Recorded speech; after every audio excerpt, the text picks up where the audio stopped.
খৈৰাবাৰীত শাৰদীয় দুৰ্গোৎসৱৰ প্ৰস্তুতি।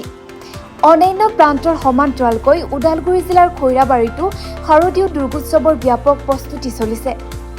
দেৱী দুৰ্গাক আটক ধুনীয়াকৈ সজাই তোলাত ব্যস্ত হৈ পৰিছে মৃন্ময় শিল্পীসকল।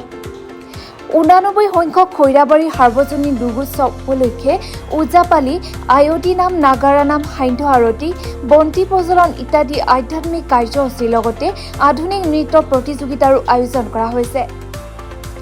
দুৰ্গোৎসৱৰ সকলো কাৰ্যসূচীত ৰাইজৰ সহায় সহযোগ তথা উপস্থিতি উদ্যোক্তাসকলে কামনা কৰিছে।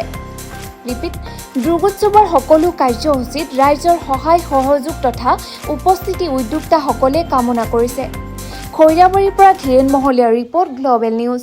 আমাৰ এই বৰষুণত চাওক ৰাইজৰ কিমান সহযোগ, সকলো মানুহ আহিছে। গতিকে পূজা যিমান বৰষুণ হ'লে বৃহত্তৰ খৈৰাবাৰীৰ পূজাখন খুব ডাঙৰকৈ অনুষ্ঠিত হ'ব। সকলো ৰাইজৰ সহযোগিতা লাগিব। ইতিমধ্যে বক্তাই কৈ গৈছে আমাৰ মূৰ্তিৰ শেষ পৰশ পৰিছে, শিল্পীয়ে দিছে।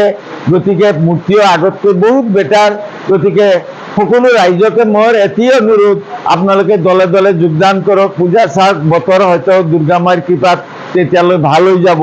এতিয়া বতৰ যদিও অলপ বৰষুণ পৰি আছে, তথাপি মই ভাবোঁ এই পূজাত কোনোদিন কোনো অসুবিধা হোৱা নাই। আজি মই এই পূজাৰ সৰুৰ পৰা জড়িত, কিন্তু মোৰ কোনোদিন কোনো অসুবিধা হোৱা দেখা নাই। এইবাৰে নহ'ব বুলি মোৰ দৃঢ় বিশ্বাস, দুৰ্গা মাই ইয়াৰ পৰা মোক উদ্ধাৰ কৰিব।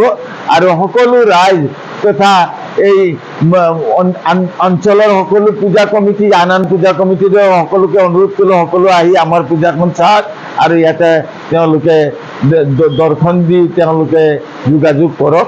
এইখিনিয়ে মোৰ ক'বলগীয়া। নমস্কাৰ।